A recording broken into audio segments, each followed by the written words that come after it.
Hola. No hay un gesto raro ahí en los tutoriales.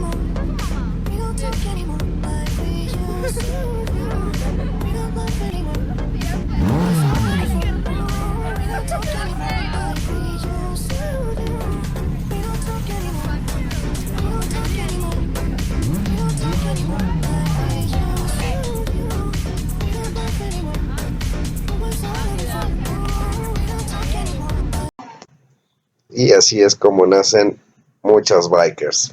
10 de 10 a la mamá.